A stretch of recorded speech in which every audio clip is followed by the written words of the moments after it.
ఇప్పుడే కాసేపు శ్రమదానం చేసి చెమట కూడా తుడుచుకోలేదు. బాగుంది ఆ ఫీలింగ్.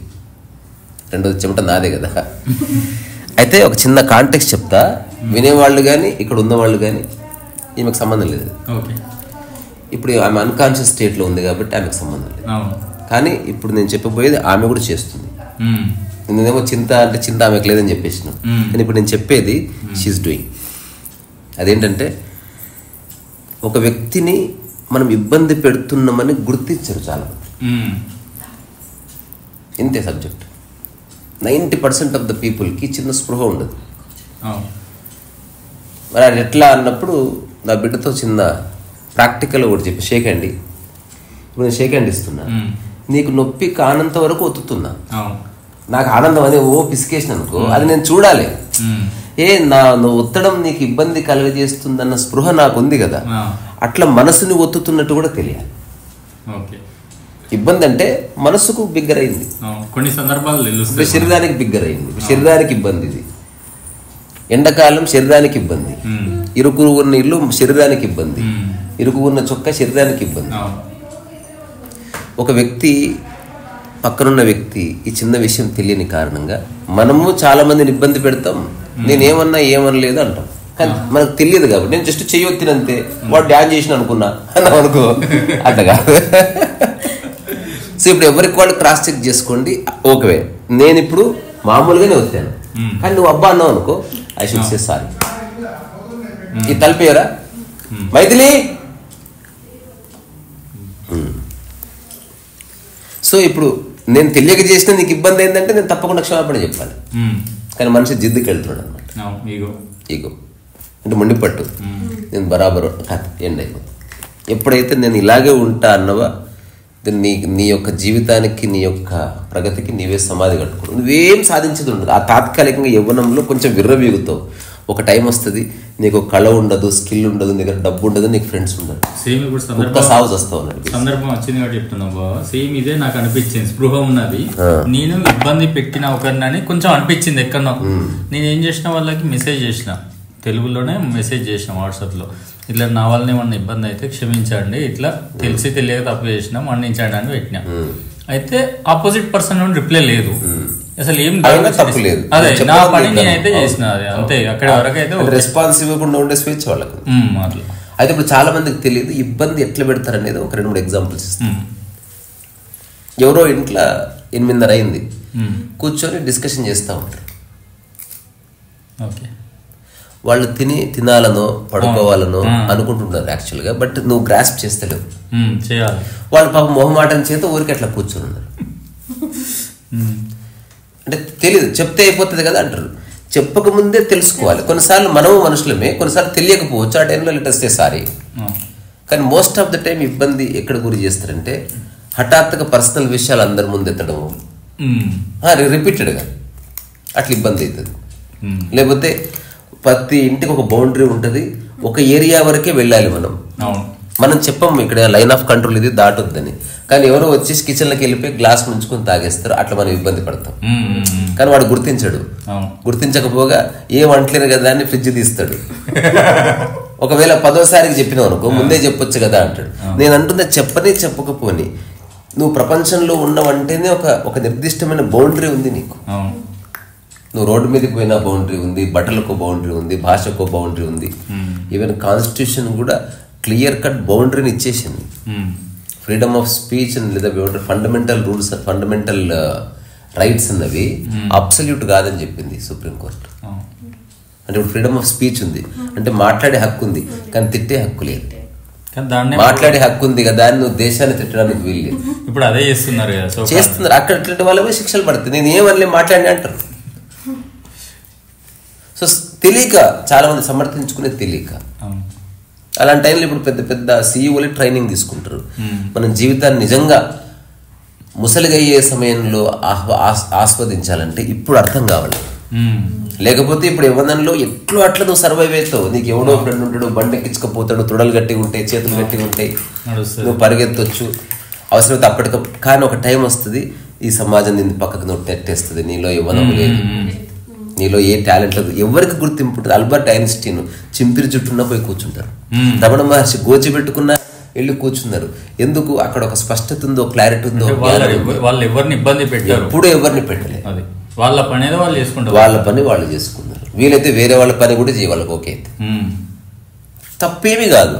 పని చేయడం వల్ల నీకే కొవ్వు కరుగుతుంది, నువ్వే మంచిగా అవుతావు, నీకే శక్తి వస్తుంది. ఊరికి తిని పడుకుంటే ఏమొస్తుంది?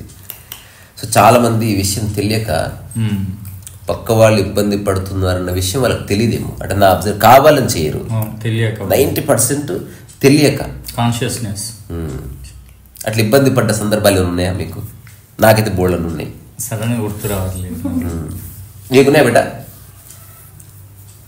ఒక 2 ఉంది ఇక్కడ ఆస్పెక్ట్. నేను ఇబ్బంది పెట్టినట్టు నాకు కొన్నిసార్లు తెలిసింది, నేను ఇబ్బంది పడ్డట్టు కొన్నిసార్లు వేరే వాళ్ళు గుర్తించాలి ఈనాటికి. ఎగ్జాంపుల్,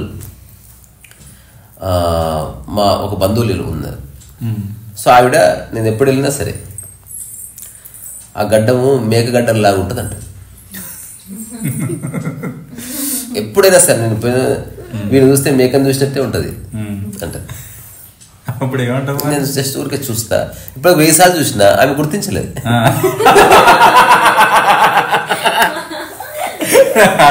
ఇబ్బంది పడ్డా, ఆ తర్వాత 2009 వచ్చింది. ఇప్పుడు ఇబ్బంది ఏం పడతలేను, కానీ నేను ఆశ్చర్యపోతున్నా. ఈమె ఇంకా అక్కడనే అయిపోయింది. మెకపోతూ అంటారు. ఆమె ప్రేమ లాంటి ఉండొచ్చు, బట్ నాకు ఇబ్బంది అవుతుంది. ఇప్పుడు ఇంకొక విషయం, ఇంత చిన్న పాప అర్ధరాత్రి గుక్క పట్టి ఏడుస్తుంది మా ఇంటి దగ్గర. నైట్ 1:05 బిడ్డ ఎట్లా ఏడుస్తుంది అంటే కయ్య ఏడుస్తుంది. అంటే పేరెంట్స్కి ఏం చేయాలో తెలియదు, పక్కింటి తెలియదు. తాయతులు గడుపుతున్నారు, వాడు దిష్టి తీస్తున్నాడు, వాడు అది పట్టంటాడు, వాడు కడుపుకు జెండుమాలు రాస్తున్నాడు. ప్రయోగశాల అయిపోయింది ఆ పిల్ల బాడీ. నేను ఒక్క నిశ్శబ్దంగా కూర్చున్నా. మా అమ్మన్నది ఏమి రాయి తలజడు ఉంటే అతని నిశ్శబ్దంగా ఉంది. నాకు కారణం తెలుసా?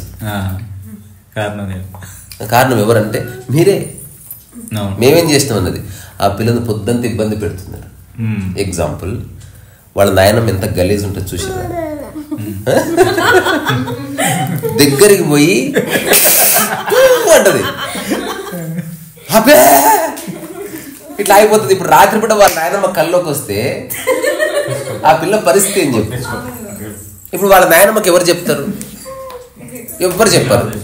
ఆమెనేమో ప్రేమ ప్రదర్శిస్తున్నా అనుకుంటుంది. ఆ గారపళ్ళు వేసుకొని అంత క్లోజప్ లో నోరు ఓపెన్ చేసి నువ్వు పిల్లల దగ్గరికి పోతే పిల్లలేంది పెద్దలే ఉచ్చబోసుకుంటారు జడుచుకొని. అర్థమైంది కదా? తర్వాత ఒక ఆయన ఉన్నాడు, వాళ్ళ చిన్న కక్క. రాగానే బండి పారేసి ఏమైతుందో ఏం పూనకు వస్తుంది, ఇట్లా గాలి ఎగిరి అసలు ఆ బాబాని అట్లా వేసి పట్టుకుంటాడు. ఆ పిల్ల అసలు ఘోరంగా షాక్ తింటుంది అసలు. నేను చాలాసార్లు చూసిన. ఇప్పుడు నిద్రపోయినప్పుడు ఆ పిల్ల గాల్లో ఎగిరినట్టు, ఎవరో వింత వ్యక్తి వచ్చి ఇట్లా అంటున్నట్టు కనిపించి ఏడుస్తుంది. ఆమెకి ఏ అనారోగ్యం లేదు. తర్వాత నేనేం చేసిన, ఒకరితో చెప్పించిన. 2 రోజుల తర్వాత నిశ్శబ్దంగా పడుకుంది అర్ధరాత్రి. అంటే ఇప్పుడు పేరెంట్స్ చెప్తే ఫీల్ అవుతారేమని మనం ఆలోచించవచ్చు. అదే వాళ్ళకి చెప్పించిన, ఎక్స్ప్లెయిన్ చేసిన, మీరు ఇట్లా ఎగిరేయడం ఏంది, మీరు ఆలోచించి నిన్ను ఎగిరేస్తే నీకు ఎట్లుంటది? అంత చిన్న శరీరము ఆ వేగాన్ని తట్టుకోగలదు. నీకు బాగుంది, నువ్వు మంచిగా ఎంజాయ్ చేస్తున్నావు, నువ్వు క్యాచ్ పట్టుకోగలన్న కాన్ఫిడెన్స్ కి జోహార్. కానీ ఆ పిల్ల లోపల రక్తం అంతా పైకి పోతుంది, ఏమేమో అవుతుంది. హఠాత్తుగా భూమి నుంచి దూరం పోతున్నట్టు, దగ్గరకు వస్తున్నట్టు, శ్వాసలో మార్పు జరుగుతుంది. నువ్వు చేయవలసింది అది కాదు. అదే నువ్వు ప్రయోగం చేస్తున్నావు. పిల్లల ప్రాణాలతో చెలగాటం అది. డ్యామ్ మీదకి వెళ్ళి ఎత్తేపో, అక్కడి నుంచి మదర్ పట్టుకుంటుంది, ఇక్కడి నుంచి తండ్రి పట్టుకుంటాడు. పిచ్చి కాకపోతే ఇది ప్రేమ పేరు మీద చేస్తున్న దోపిడీ. ఇది అసలు ప్రేమగానే కాదు. వీళ్ళ మాట ఎవ్వరు వినరు కాబట్టి పిల్లల మీద ప్రతాపం చూపిస్తారు. పిల్లలకి ఎందుకు మంచిగా ఉంటారంటే వాళ్ళు ఏం చెప్పినా వింటారు కాబట్టి. అదే 6వ తరగతి వచ్చినాక could you please shut up అంటది. బోడీ జోకులు నాకు దూరం జరిగింది. అందుకే పెద్దోళ్ళు అవుతున్న కొద్దీ దూరం అవుతున్నారు. చూడు, జ్ఞాని పెద్దగా అవుతున్న కొద్దీ ఫ్రెండ్ అవుతాడు, అజ్ఞాని పెద్దగా అవుతున్న కొద్దీ వదిలేసుకుంటాడు. ఇప్పుడు ఇంటర్మీడియట్ రాగానే తల్లిదండ్రులు పిల్లలు విడిపోతున్నారు. నిజంగా కలుసుకోవాల్సిన పీరియడ్ అదే. చిన్న పిల్లలు ఉన్నప్పుడు నువ్వేం కలుసుకుంటావు? వాళ్ళు కుక్క పిల్లతో ఉంటారు, నీతో కాదు. సో అందుకని నువ్వు ఎప్పుడైనా ఇబ్బంది పెట్టినవా, పడ్డావా చెప్పు? పెట్టింది నాకు తెలియదు కానీ ఇబ్బంది పడ్డది ఉంది. చెప్పాలి స్పష్టంగా. ఇబ్బంది పెట్టింది తెలియదంటే అది కూడా అన్కాన్షియస్ స్టేట్. అది పూర్తి ఎరుకలో ఉంటే తప్ప తెలియదు ఇది. ఇప్పుడు నేను ఇబ్బంది పెట్టింది ఒక చిన్న సందర్భం చెప్పి ముగిస్తా. రూమ్ నీట్గా పెట్టుకోవాలని ఒక పిచ్చి ఆలోచన పట్టుకుంది ఒక టైంలో. ఒక బ్యాచులర్తో ఉంటుండే ఎప్పుడు వాడిని ఇబ్బంది పెడుతుంది. అది మనతో పెట్టు, మనం అనుకున్నాం కదా పుస్తకాలతో పెట్టుకోవాలని. నాకు రాను అతన్ని చూస్తే ఇరిటేషన్, అసలు వీడు మనిషే కాదు, ఇట్లాంటివన్నీ ఆలోచనలు వచ్చినాయి. ఒక టైంలో వాడు ఏమన్నా తెలుసా, వాడు అప్పటికే కొంచెం యోగ లక్షణాలు ఉన్నాయి. వాడు ఒక పనులు ఉన్నాడు, ఒక అడ్వర్టైజింగ్ ఏజెన్సీలో పనిచేస్తాడు. వాడికి ఉన్న ఆలోచనలు వేరే. ఏముంది ఇబ్బంది ఏముంది, నువ్వు కొంచెం డిజైన్ పట్ల పడుకోవాలెప్పుడు. అట్లా కాదు, మనం రూమ్ నీట్గా పెట్టుకోవాలి, నీట్నెస్. సరే అది ఫస్ట్లో అట్లా చేసి తర్వాత ఒకసారి ఏం చేసి అంటే, ఒకసారి ఇట్లా కాంత్, అప్పుడు కాంత్ ఇల్లు కాల్ చేసి వెళ్ళిపోండి. ఇంత స్పష్టంగా చెప్పాడు అనమాట. రూమ్ ఖాళీ చేసి గెట్ అవుట్. నేను నీకు మంచి చేస్తుంటే ఇట్లా మాట్లాడుతున్నా, నేను ఇట్లనే ఆలోచిస్తున్నా. అసలు నేను రూమ్ ఖాళీ చేసి అందరికి ఇట్లనే చెప్పుగా తిరిగినా. నేను వాడిని ఏమనలే అని ఇప్పుడు తెలుస్తుంది. నేను అనవసరంగా వాడిని జీవితంలో వేలు పెట్టి గెలికాను. ఇప్పుడు నేనున్న నా బెడ్రూమ్ లో ఒక 6 బండలు నావి, ఎట్లున్నా ఓకే. క్లీన్ చేసుకునే కారణం ఏంటంటే దోమలు గీమలు వస్తున్నాయి అంతే. ఇప్పుడు ఇంత చెత్త ఉన్నా ఫంక్షనల్ చెత్తతో ఏ సమస్య లే, చెత్త పిచ్చి చెత్తతో ప్రాబ్లం. సో ఇబ్బంది పడితే చెప్పు, హంబుల్గా పర్వాలేదు.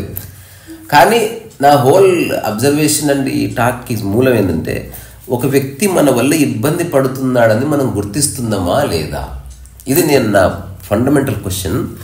ఇబ్బంది పడ్డానికి ఒక 3-4 ఉన్నాయి. ఎవరన్నా పడుతున్నారంటే నువ్వు పర్సనల్ విషయాలకు ఎంటర్ అవుతున్నావేమో, వాళ్ళు చెప్పలేరు. ఎగ్జాంపుల్, శరీరం గురించి మాట్లాడుతున్నావేమో అందరి ముందు.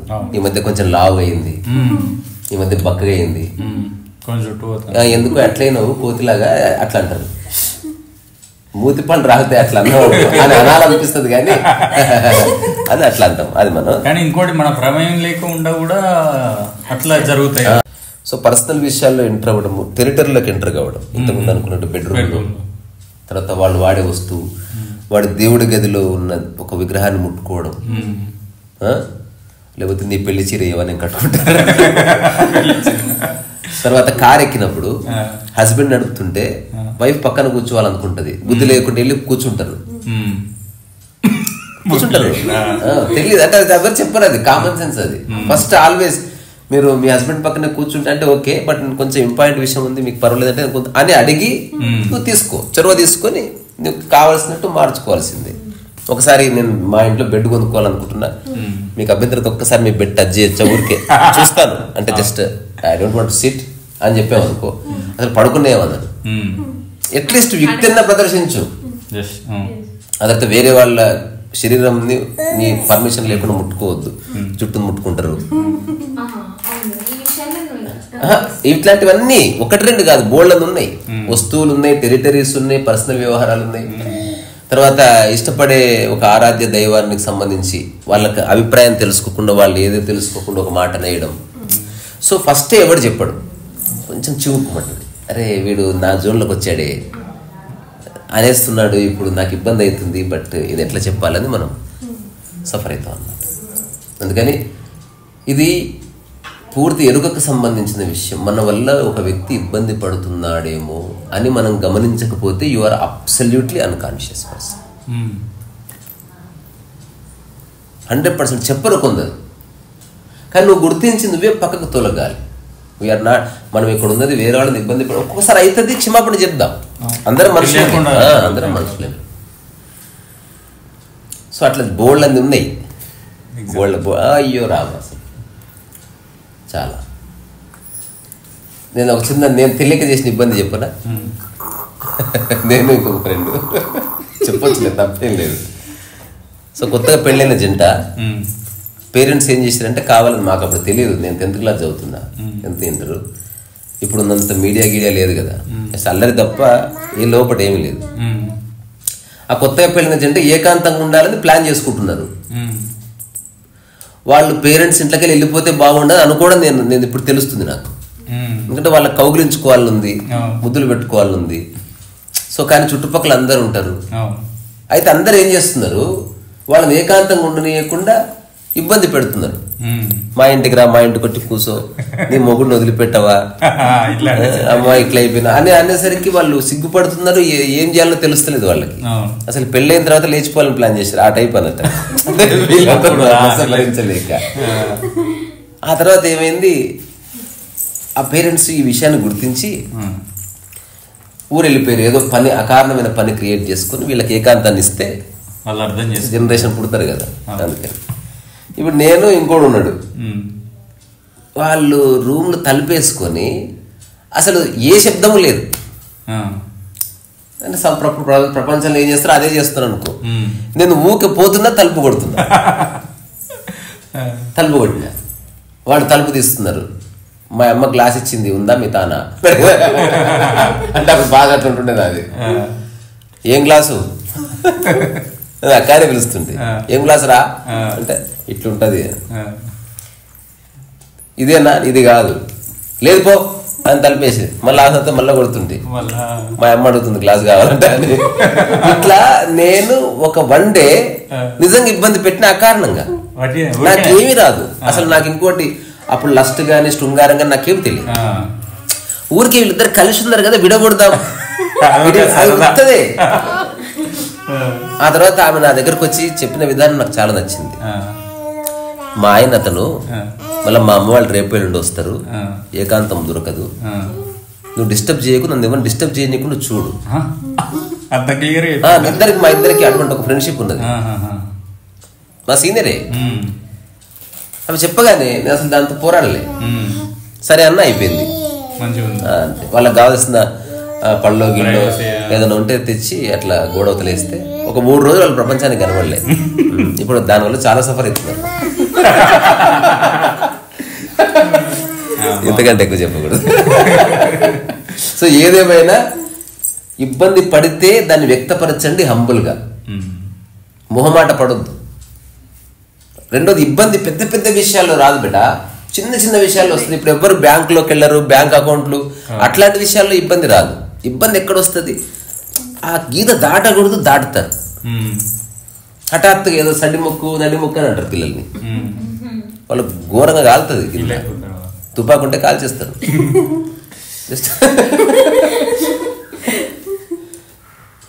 అందుకని ఒకవేళ అన్నా కూడా దాంట్లో గౌరవం ఉండాలి, ఒక చిన్న హంబుల్నెస్ ఉండాలి. విమర్శించాలి, అన్నీ చేయాలి, కానీ ఆ స్పేస్ క్రియేట్ చేసుకొని అప్పుడు మనం చేస్తే బాగుంటుంది. ఇప్పుడు ఎవరైనా వింటున్నారు, నా ఫ్రెండ్స్ ఉన్నారు, నా వల్ల ఎవరికైనా ఇబ్బంది అయింది అనుకో, ఐఎమ్ రియల్లీ సారీ. అది